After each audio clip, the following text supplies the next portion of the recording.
I know that for some of us, taking wild combinations of foods from different traditional times of day, distinct cultures, um, various high and low cuisine styles, for some of us, this is incredibly liberating. And just to show my cards, I'll reveal that I think the crazy food combinations should always be tried with a few limits. But then for some of us, it's anxiety producing. Like, don't serve me this breakfast food in the middle of the day with this food from a totally different cuisine. Which is it for you all? What about you, Ari? Food combinations? And what's a crazy one that you actually like versus one that you're like, nah? Here in the Philippines, we're this isn't weird for us, but like it's probably weird for other cultures. Like we have this, This is good. One person's weird is another person's yeah. delicious, So right? like here we have the sweet spaghetti. So like yeah, Italians would really, I don't know, but like yeah, we have sweet spaghetti and we pair that with fried chicken. So like and we have that at, How do you make sweet spaghetti? What does sweet so spaghetti consist of? like there was a time during World War II, like we ran out of tomatoes, and then there was this food scientist who made ketchup from bananas, and she used. I'm not sure if you're familiar with achuete. It's a it's something we brought in from Mexico, I guess. Like it gives a red dye to any food, and she mixed that with bananas, and she made banana ketchup. And then because by that time Americans introduced us to spaghetti already, we made spaghetti using that. But it turned out that the bananas ketchup was so sweet, so we got used to sweet spaghetti mixed with hot dogs, frankfurters. We chopped them up. Mm, this This sounds amazing. I mean, look, anything's better than corn syrup, if you ask me, right? Which is itself just a consequence of U.S. Department of Agriculture policy making it incredibly cheap to produce corn, which is the key sweetener in Heinz tomato ketchup, which is not a sponsor of this episode. But of course, what you're talking about is fascinating because tomatoes themselves, there were no tomatoes in Italy.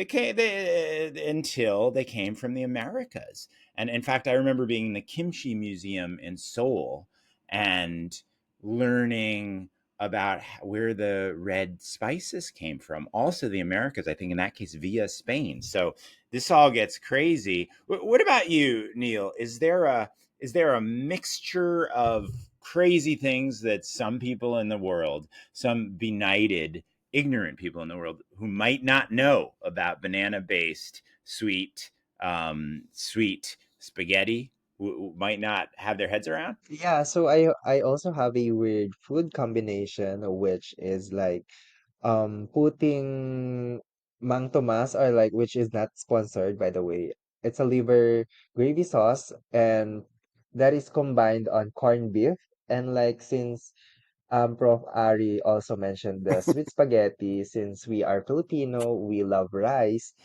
Sometimes we also put it on the rice with the spaghetti, sweet spaghetti on it. Mm. I feel like we need to make this, you know, food podcast, and we'll suddenly bring these things out, and we'll have recipes and food I sponsors. feel like we should put recipes in the show notes Yeah, for seriously. these Actually, we pieces. I'm need to for serious. I'm these. serious for this. So, Alejandro, what's your favorite food combination? What's the one or super surprising food combination that you really like? I actually think the best meals come when your fridge is lean and you need to combine things you wouldn't otherwise combine. And I was living in a neighborhood in New York City called Washington Heights with a guy, a tuba player from Vancouver called Miles Bigelow.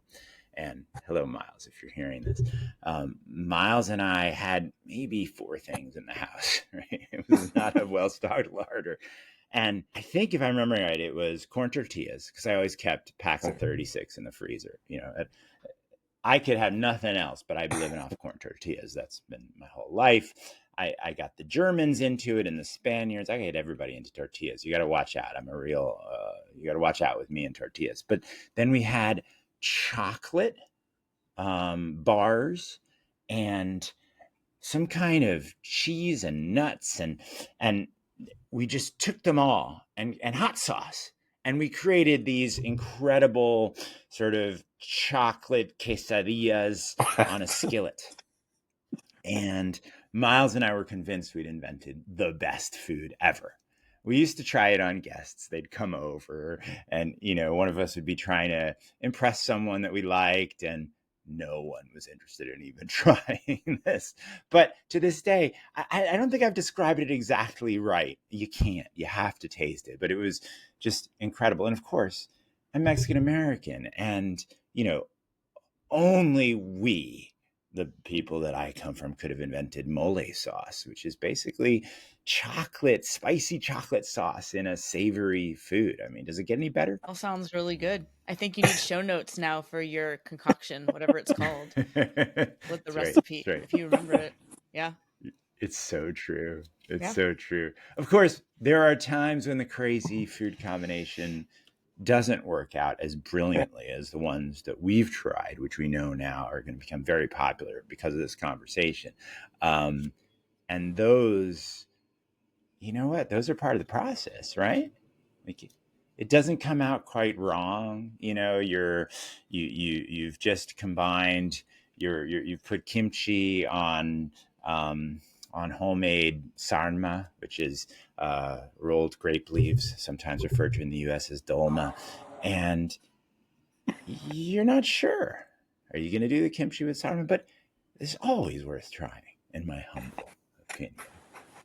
Before we get into a very wide-ranging conversation that will probably require many show notes and many links, I'd like to take a minute and introduce our guests. So, as we've done a couple of times before, we have a pair of guests with us today, coming to us from the Philippines. I'd like to start with Ari Luis Halos. And Ari wears many hats and has done many things in his life. And the things I want to focus on directly relevant to our conversation involve his work in a company that his parents founded called Arnichem, and it's a company that makes a biofertilizer called Vital N, and it goes on corn and rice and other crops. And so he's had a lot of experience sort of operationally building and running that operation. He also now teaches at the University of the Philippines Open University, which is the distance learning online campus of the University of Philippines. And he teaches actually at the university. He teaches a class in entrepreneurship, and one of his students in entrepreneurship is joining us today, Nylle Antiporda. So Nylle actually has a company that he's founded and is in the process of getting off the ground called Juan Lift. And it's a company that is designed to use the digital environment, digital space to create work and career opportunities for people with orthopedic disabilities. So we're really excited to hear how this idea got started and how they're planning to kind of take it big and all of that. So thank you both for joining us from the Philippines. Welcome to What If Instead. Thanks, Mim. I'm Alejandro Juárez Crawford. My co-host is Miriam Plavin-Masterman, and we're on a mission to make launching experiments of your own, including crazy food combinations, but also companies and good things like our guests here have launched, as normal as watching some video on your phone. Welcome to What If Instead, the podcast. Now, I'm fascinated to get into how and why each of you has launched ventures and the what if instead that led you to embrace Arnichem and Juan Lift, and also how the two of you work together. But before we get into that, what's in a name? I got to know, how did the name Arnichem come about, and how about Juan Lift? Okay, so like yeah, it's actually my father who thought of the name Arnichem. It's not because like we have a chemical fertilizer or something, because like yeah, our fertilizer is actually based on microbes.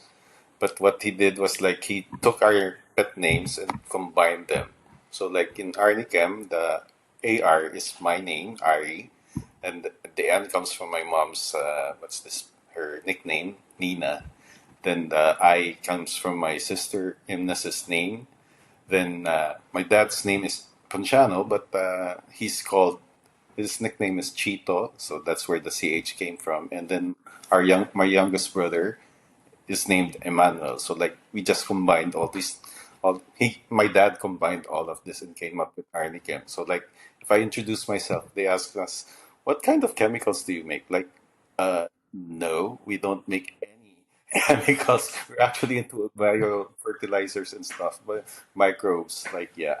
So I don't know where he, but yeah, basically he just got our names and put them in a blender and stuff like in the Arnichem.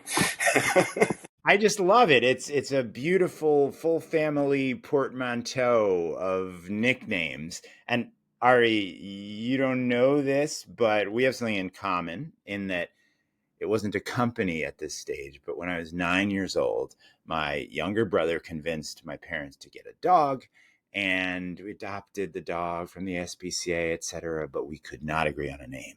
So we ended up with an acronym.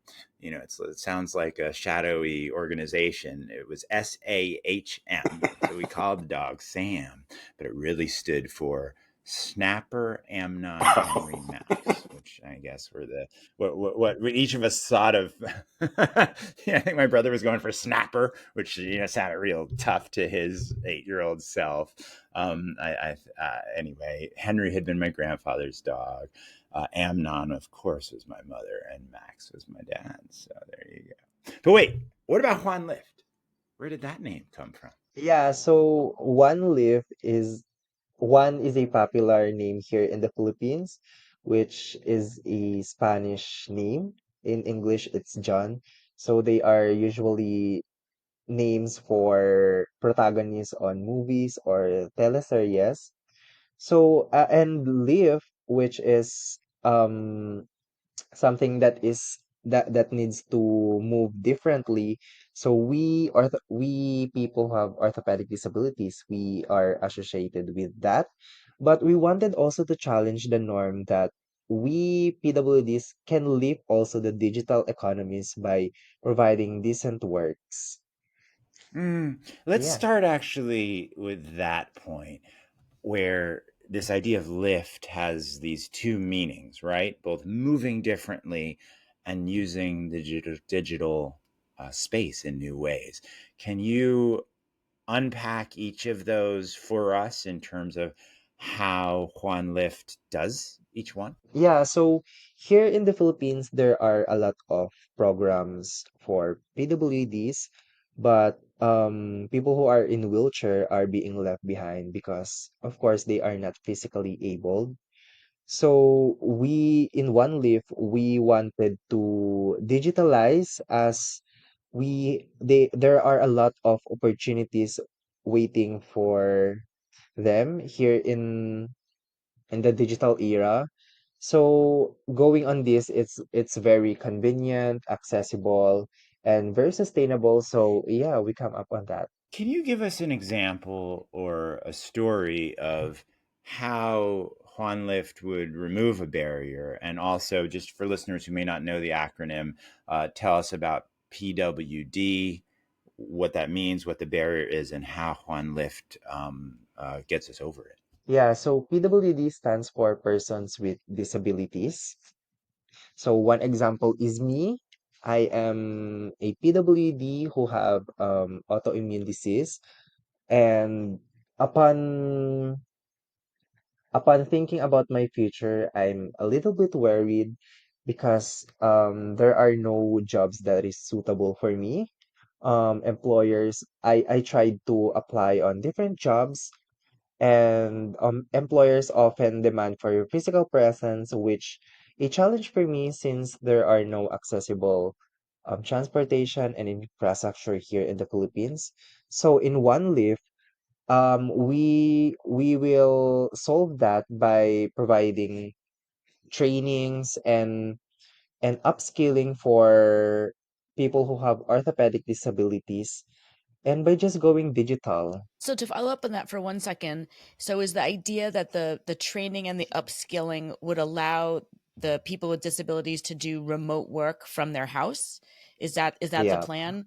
So it might be something yeah, like photo editing or data entry or things like that where you could do it from home. That's roughly the idea. Yeah, so upon conceptualizing with One Lift, we are very lucky that one of our members is a virtual assistant.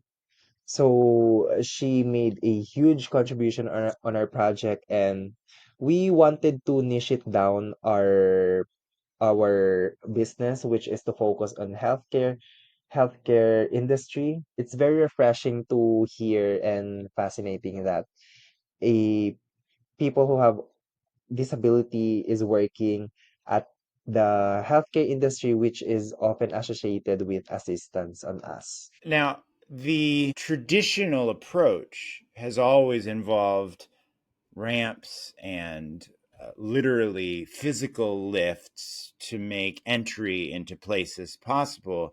And if I'm hearing right, you're saying that's all important, but we may be able to leapfrog some of it by bringing the training and the digital access to people whose um, minds and hands and abilities can be so useful. Uh, Tell us a little bit. You mentioned the virtual assistant on your team. That's Rachel, right? Tell us a Yes. little bit about how that collaboration helped to shape this, and others on your team and what they brought. And I'm also curious how Professor Ari was involved in working with you on it. Yeah, so before Rachel, we get feedback that they really cannot understand what our focus on. So when I got an email from Rachel, she discussed the different pros and cons of our project, and she mentioned that it's very too broad to just say that we are going to digital. So she mentioned her experience as virtual assistant. We had a meeting and like we agree that it's really broad, and as for me, I really cannot understand what is the goal of our project. Ari also is very supportive on us. He introduced different virtual agencies here in the Philippines. We also experienced interviewing them and made a contribution on One Lift, and we are able also to gap the issues that they are experiencing. Maybe we can actually break those three things you just mentioned down. First of all, let me frame it in that there's a trap for people developing new solutions to live in this very generic and general and vague space. We're going to use digital to help people with disabilities, which is a great place to start, but it's not concrete enough to turn into something real. And if I'm hearing you right, there were at least three things that helped to bridge the gap from that big idea to something that could live in the real world and help real people. And tell us about this email exchange with Rachel. What prompted that? Was that something that Professor Ari had assigned? Why were you having this conversation? And then tell us also about the interaction, the folks that Professor Ari led you to speak with, the stakeholders, right? Because that's another trap, is to just try to do it all yourself and not deal with what exists. And thirdly, a little bit about how what you learned with the coaching of Ari in order to actually do this. Can you break it all down for us in a little bit of a story? I think it's midnight when I read Rachel's email for One Live. She introduced herself, and and my attention got caught when she said that Why she was has she introducing herself? experience. How did she know? Let me just stop you for a second. How did she know about Juan Lift? Why was she emailing you at midnight? It's really because of Rebel Base.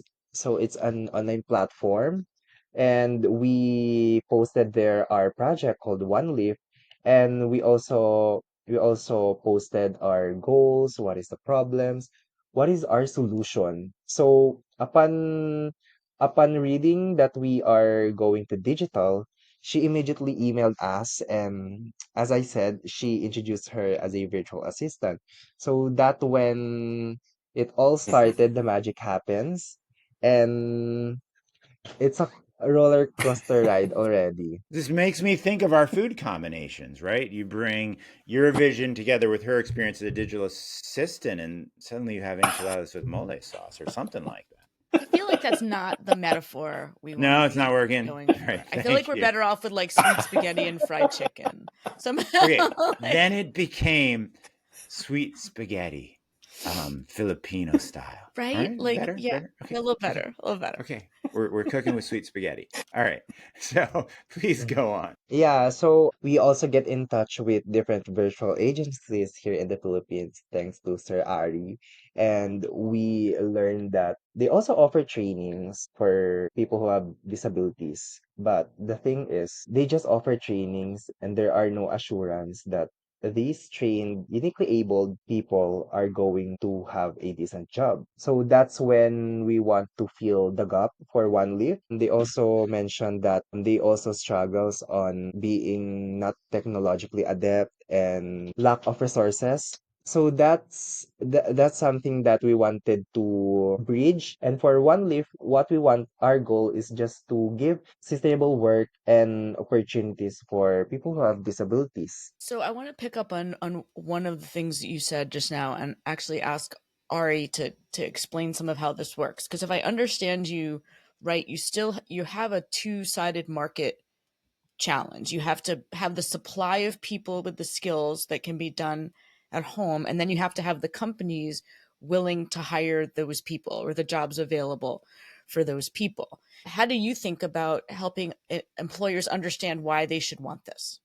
In the Philippines, we actually deploy a lot of virtual assistants. We serve the US, some UK, Australian markets. So like yeah, if you're it's funny because like there is this startup founder who came to the Philippines. He's Cuban American from Florida, and he hired a virtual assistant from Vegan, where Neil is from, and they only met when we all met together here in the Philippines. Like, and he's been working with that guy for like 2 years already, and that's the first time that they met. So like, yeah, they're the skills for virtual assistants is already here in the Philippines. Just for people to know, Vigan is a region in the Philippines where you're from, Neil, correct? Go on, please. We already have those kinds of skills. As you can hear from Neil, he's already conversant in English. He can work on Microsoft Office and stuff. Like he can do all these tasks that virtual assistants can do. And like, so we already have that skill here in the Philippines.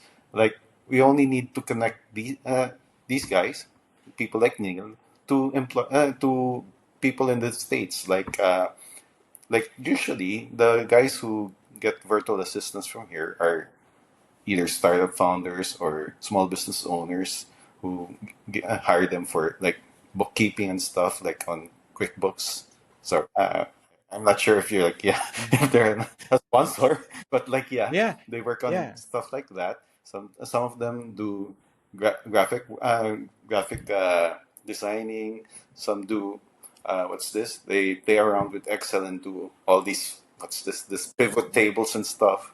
Like the skills are already here. We really just need to connect those the people in other countries who, with people like Neil. This is extremely powerful what you're describing. We we think of it partly as an opportunity, but even more I think of the loss when I've had the opportunity to work with you, Neil.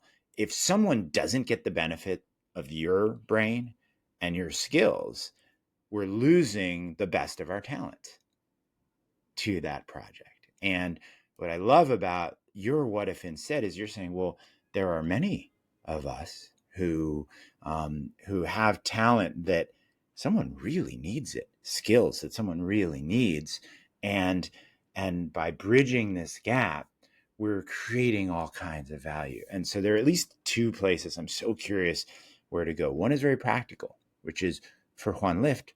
What does it take to build that bridge?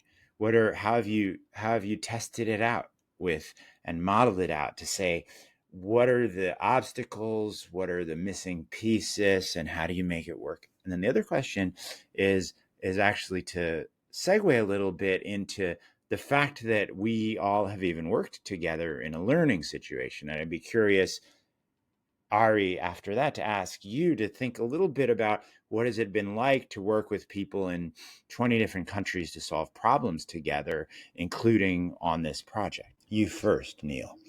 What are some of the obstacles that you need to overcome to make this practical? Yeah, so upon working on this project, I am very curious. We wanted to know what are the needs for our customers.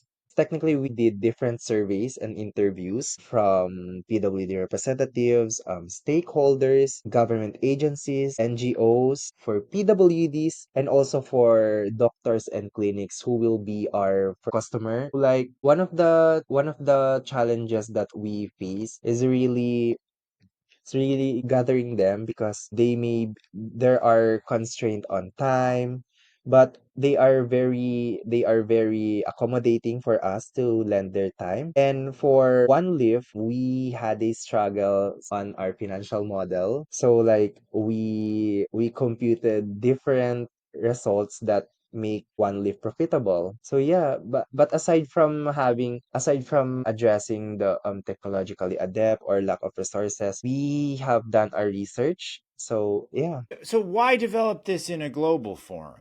These stakeholders, it sounds like many of them that you're interviewing are local and others are around the world. But why develop this within a forum like the one where you worked with Professor Ari? Talk to us a little bit about that. And Ari, I'd love to hear also from you what's going on there as you work with Juan Lift. Nylle, first you. Why take this to a global forum? Yeah, because this we are being left behind. So we need to take prompt action already to give us a better future. And also sharing our story would also empower other PWDs to stand up also for themselves and also recognize their rights, that they also deserve to have a decent and equal opportunities. So what we wanted here in One Lift is to share that we PWDs are also creative, that we are not disabled, but we are uniquely able. And Professor Ari, how did you work with a team that had this incredible vision? What if instead we were able to take that unique ability and bring it to the people who need it? Talk to us as an educator and an entrepreneur about working with the team as well as others around the world if they were Yeah, involved. so basically, like, yeah, we joined the course with you guys and Iban, and like, yeah.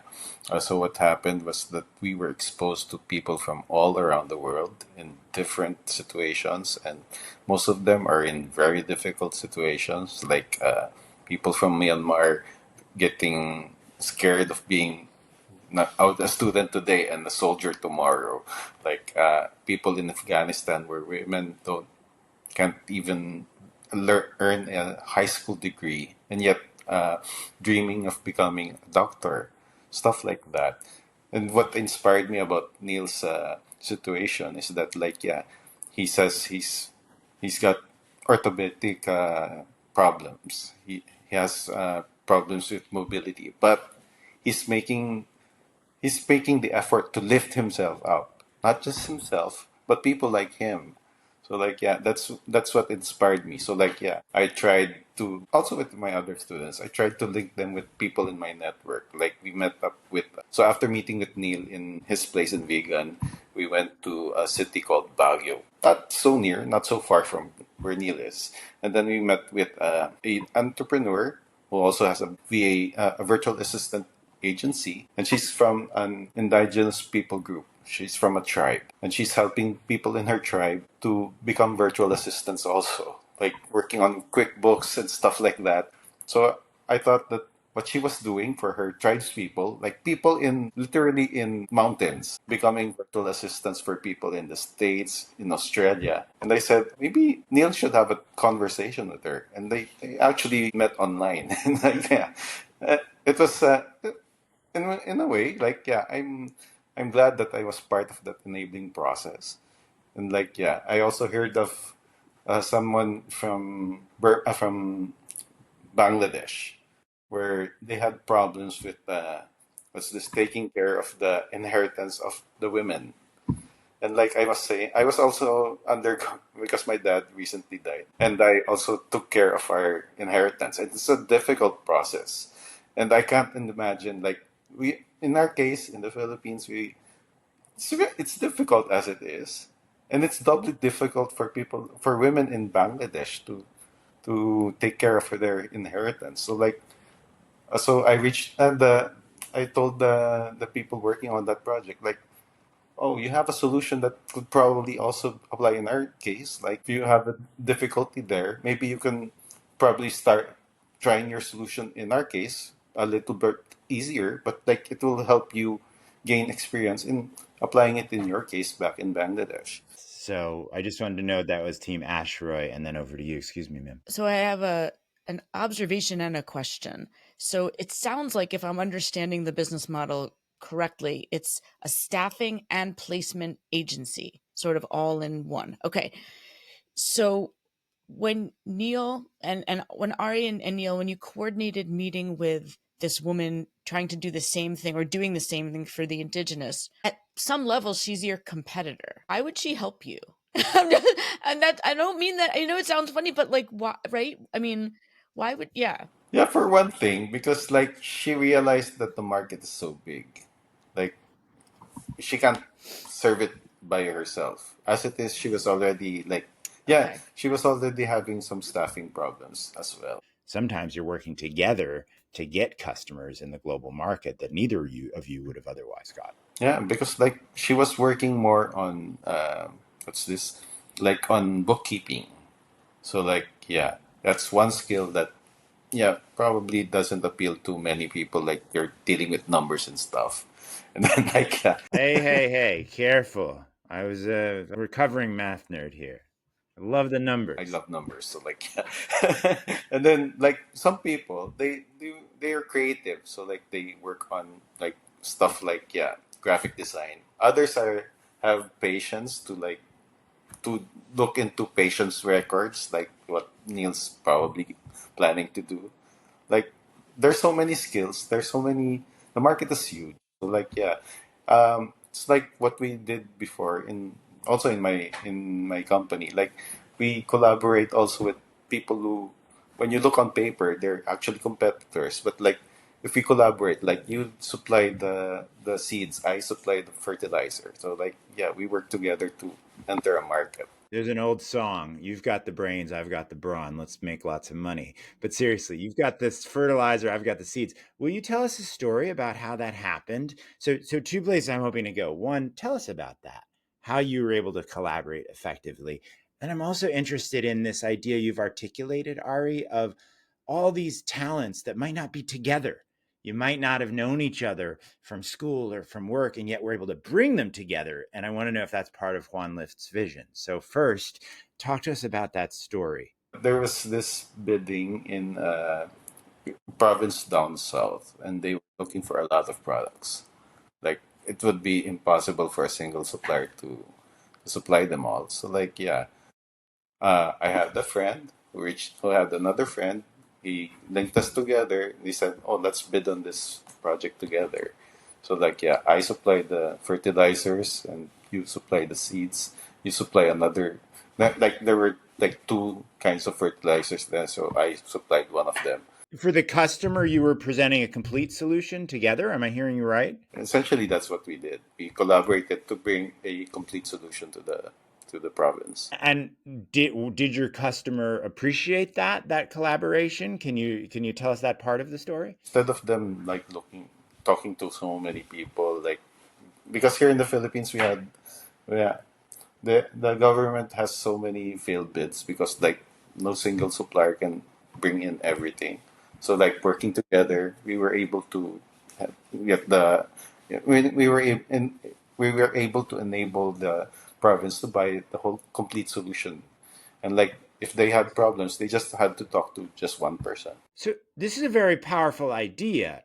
Often we think that a complete solution has to come from a conglomerate, from a large firm that can bring multiple pieces together. But if I'm hearing you right, various small players can together serve needs to create a whole solution for a customer. I'm curious whether you all were able to really get to know that customer's needs and be responsive in ways the conglomerate might not have been. Was there an Yeah, opportunity because there? like the problem with conglomerates is like you because I also came from a big company prior to. I used to work with government prior to working on the startup with my parents. So like yeah, I'm used to dealing with bureaucracy. So like yeah, it's such a pain to come up with a simple decision, like especially East Asian cultures, we take forever to make decisions. Like a simple decision that a startup can do in a snap, like within an hour,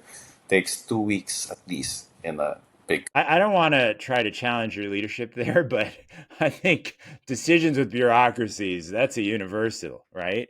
They're so slow. It's so frustrating. And yet we've been led to think that's the only option so often, right? So I'm very fascinated. I wondered if I'm not making too strong a segue here. I wondered, Nylle, whether from that phone call with Rachel or that meeting with Rachel to the stakeholders that you were interviewing that you started to talk about and the competitors, were you also combining pieces to create a complete solution, or is that part of your vision for Juan Lift? Yeah, so Miss Rachel is really the game changer here in One Live, aside from our experiences. Since the VA industry is already saturated, there are a lot of niche. So for One Live, we wanted to niche it down and target a market that is evolving. So Miss Rachel also guide us on providing informations, what are the pros and cons for the healthcare industry, because of course as a business what we wanted for our employees is to be sustainable and that they can thrive in the long run. Upon having multiple discussions, we established One Live as an online job platform that will connect people who have disabilities with doctors for easy use, being accessible and convenient for both of our customers and talents. So, can I ask one follow up question on that? And it's sort of several parts. So stay with me.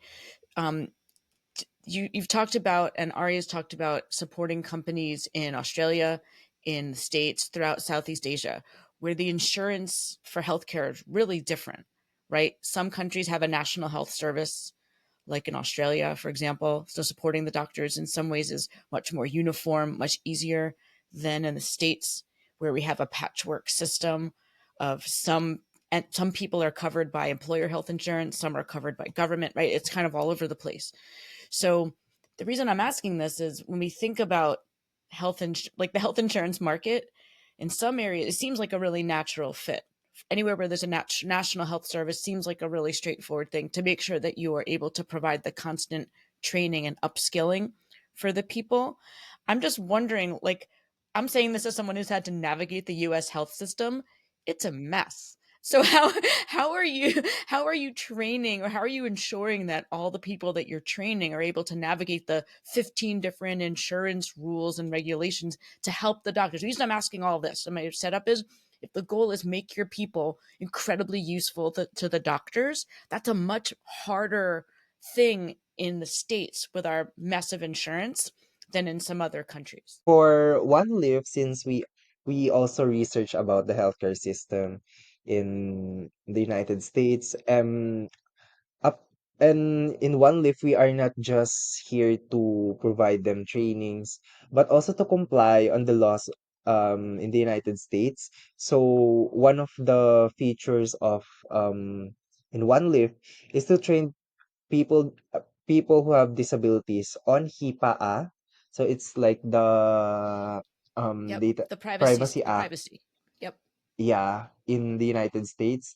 So of course, as a virtual assistant, we just don't need to provide the assistance, but also to comply on the laws on in the United States, so everything will fall in places and went smoothly. There's a big idea. This is what's striking me as I listen that you started with. Help people with orthopedic disabilities to use digital to surmount these leaps and make their incredible talent available to people who need it. Then there's these collaborations we've talked about, bring together these various talents. But then it sounds as if you're actually being extremely specific as you become responsive to the use cases. I just heard you say you're understanding US healthcare regulations, right? So you're going from big idea to multi-point collaboration to very specific use cases, knowing everything about it. I just want to pause and think about that, because that is magic and not what we always hear. Big vision to this very narrow focus to respond to your user needs. But it also makes me think about, there's a recent Trevor Noah podcast. They say the system doesn't care about you.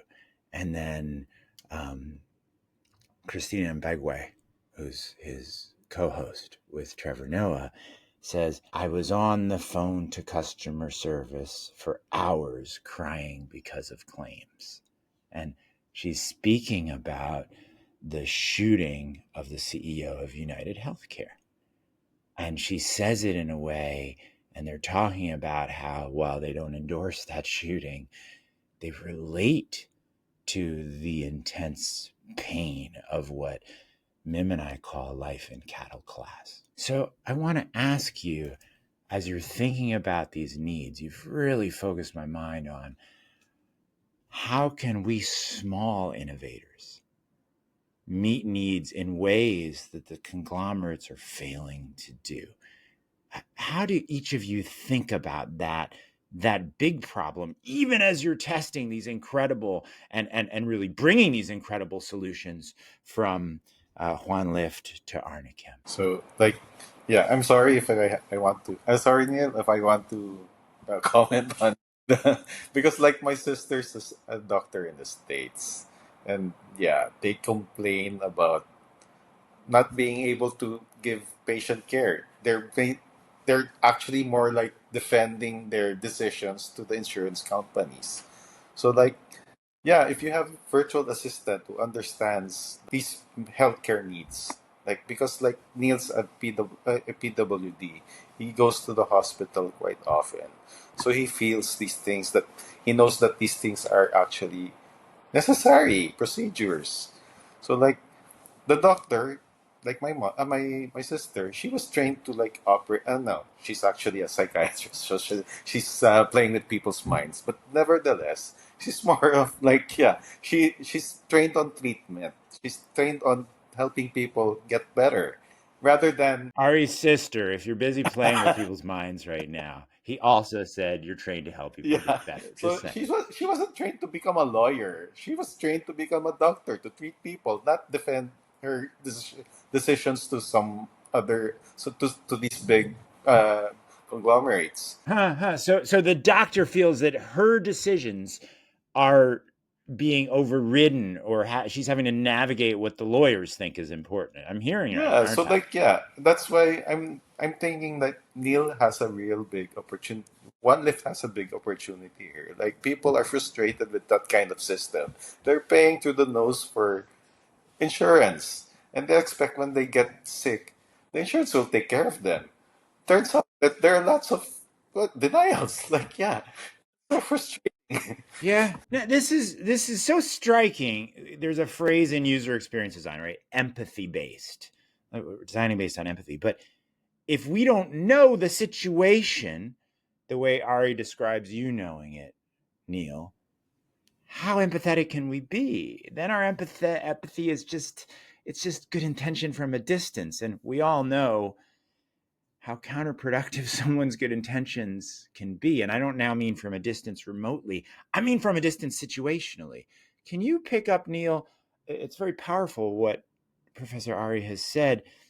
How has your understanding of these situations in healthcare, as well as the power that can be brought from people with orthopedic disabilities to meet these needs. How has that shaped your thinking for Juan?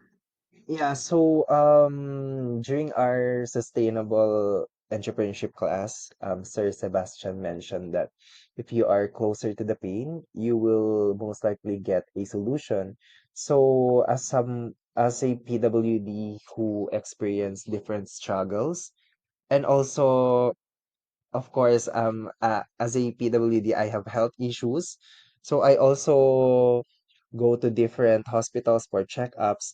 There, I observed that during monthly checkups or like weekly checkups, I observed that doctors or clinics often receive overwhelming patients, documents, and tasks. So like that's when I got an idea like, what if we challenge them to hire us because they also raise an issue that they wanted to have an assistant, but they are having difficulties of looking for the right talent.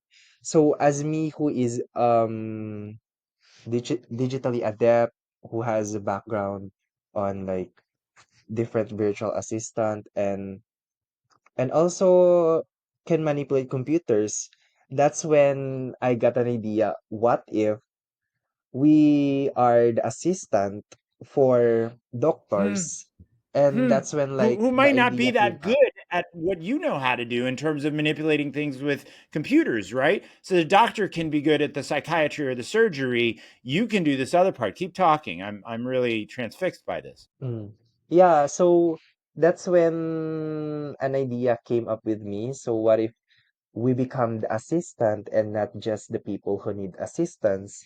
So that's when One Lift was born, and eventually I'm happy that it's happening right now. I've often referred to this as the Ocean's 11 principle, based on those old movies where either the Soderbergh version or the Rat Pack version, where they of course what we're really all trying to do is rob casinos as entrepreneurs and social entrepreneurs, but you can't rob the casinos if you only have a team of 11 or 12 pickpockets, right? You can't. You need an explosives expert and you need a safe cracker, et cetera. And what I hear you saying is that there's this really unexploited or vastly underexploited opportunity in the digital age to bring together, in the old Reese's commercial, my chocolate and your peanut butter to make Reese's, right? This is not an ad for Reese's either, right? But to bring together these capabilities that can then make needed things happen. Think of all the people in the world who can't do something in their skill set because they don't have the array of digital capabilities you've talked about, from graphic design to bookkeeping to spreadsheet analysis. And if we could bring those together, we could release so much potential to meet needs in this world. I should note that Sebastian Crow, whom you referred to a minute ago, has an episode on What If Instead called 100,000 Small Experiments. And so let's use that maybe as we have just a few more minutes, but I'd love to hear your point of view, Professor Ari. You mentioned a number of teams solving distinct kinds of problems, right? You mentioned Team Ashroy, trying to enable women to navigate barriers to gaining their inheritance, their rightful inheritance in Bangladesh. And this is a team of people from around the world, but led by Bangladeshi women. What has your experience been thinking about these other very different projects alongside Juan Lift? And for you, Neil, I'm curious, how does it stretch or spin the mind to be thinking about inheritance rights and plastic waste and these other problems, even while you're so narrowly focused on the use cases that you're here to serve and to transform and disrupt? In my case, like the beautiful thing about this is like So we're tackling so many different problems from all over the world, different corners of the world. But the unifying thing is that they're so close to the problem. Like when they were telling their story, like the guy with the there's so Ashroy. It was inspired by the fact that one of the members of the team had a mom who was taking care of her inheritance, but like she had to go through a whole maze of regulations and stuff. And like even years after, she hasn't even solved the problem yet. But I think they eventually solved it. But like yeah, there was that opportunity to help other women in their inheritance issues. And she was so close to the problem. Then there's this other group from Afghanistan. Like I didn't understand why the person on the team was so passionate when he was a guy. Turns out that his sister has a dream of becoming a doctor, but she's in Afghanistan, and they don't allow the Taliban doesn't allow women of teenager girls to get into high school. So how much more her dream of becoming a doctor? And yeah, and I could relate to that because my sister's a doctor and she's practicing in the States right now. Mm-hmm. So Mm-hmm. like yeah, so that's the nice, and then yeah, in the case of Neil, because like he's a PWD and he's not resting on his laurels. He's lifting himself up, and he in the process he's trying to lift up other people together with him. And what if instead of being a patient, he's now helping the doctors, right? Yeah, it's as if by, as you've put it, by shining a light on problems that others might even not have thought about, we're then able to help not just ourselves, right? Not just Neil's classmate's mom who struggled to get her inheritance, but also help a lot of other people. And I just want to pause and think about this. If we allow, not allow, it's the wrong verb, isn't it?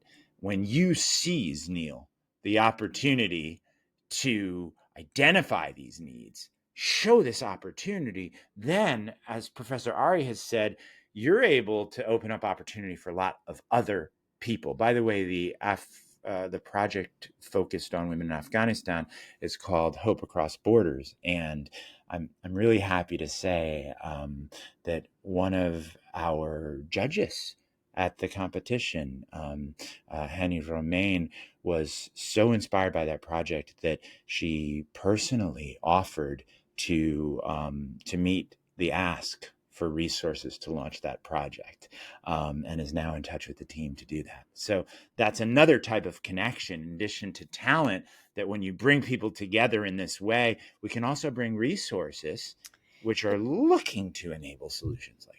And I think another piece of this, as you've alluded to, is that we're not any of us just one thing.